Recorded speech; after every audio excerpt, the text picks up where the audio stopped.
The Tao of Self-Confidence, episode 320.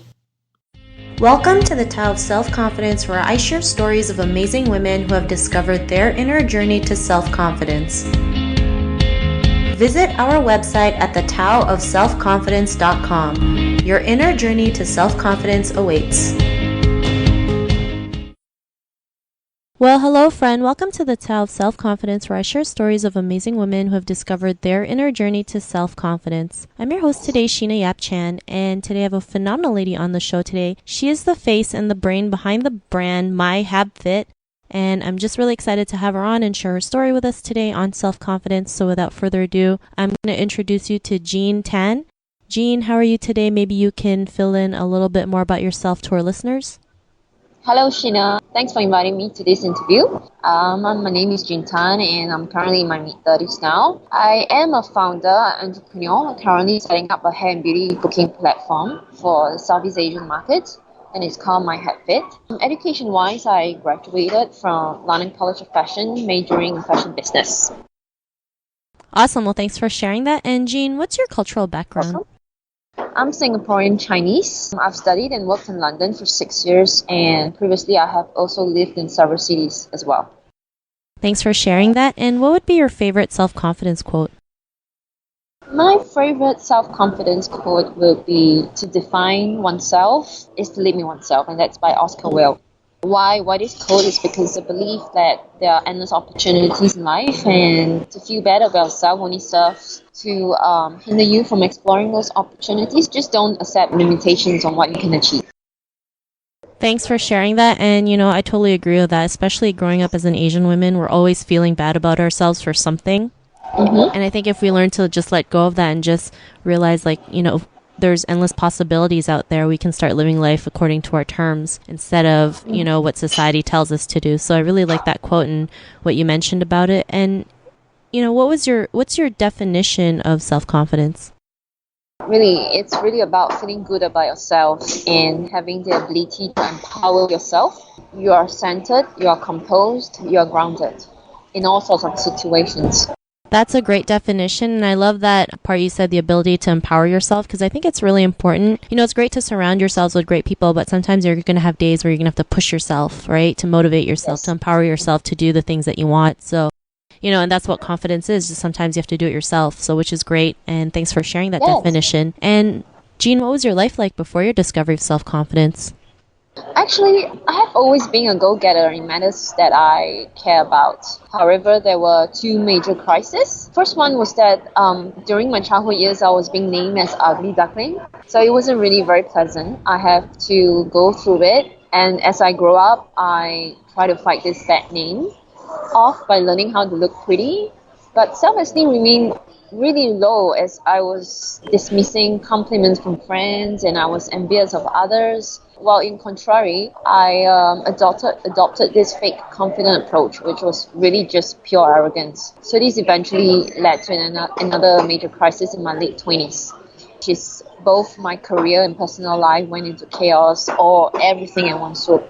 So it resulted in a lot of self-blaming and self-criticism, that I should not behave this way, that I'm ugly, that I'm not good enough. I also resent people easily. My thoughts were also constantly pivoting and were very, very negative. So it was basically a very self-sabotaging experience for many years. Yeah, that's how it was like. Well, thanks for sharing that, and I think that's something our listeners can relate to, right? We're so good at self-sabotaging, punishing ourselves, self-shaming, that, we forget to see the good in ourselves, right? And what was that point in your life when you realized that, you were more than enough, you were confident enough to go out there and live the life that you have today? There's a saying that says, when you hit your rock bottom, the only way is up. I had to get out of the hole. That's my moment. It's great that, you're able to get back up when you hit rock bottom, because there's a lot of people out there who feel like when they hit rock bottom, that's it, right? And I always say, once you go down, there's no other way than to go up. And, we have it in ourselves to go out there and just pick ourselves back up and keep going. And, because of that realization that you had, what's your life been like now? My life, relationships with my friends and family was a lot more positive. I also have started to have mentors in my life who are sounding boards to the problems I faced. So they help me to think more positively and progress through life more smoothly. I have also started to engage in competitive team sports such as Dragon Boat to keep motivation level high. My most notable sports achievement was the number 8 placing in the World Championship with the German Dragon Boat team Singapore crew. So it was pretty exciting. Well, thanks for sharing that. And I'm pretty sure, congrats on winning, 8th place on Dragon Boat, because I know that's not an easy sport to be in, just all that arm work. And to the woman who's listening to your episode, she may be in her own journey of self-confidence. What would be that one tip you would give to her? It helps a lot when you have mentors to guide you through life, especially when you are at your lowest point or when you're stuck in a rut. Also, use criticism from the public as fuel to improve yourself, and likewise, don't forget to forgive yourself when things do not turn out well, because adversity is part of life. You can't control what life has got to offer you.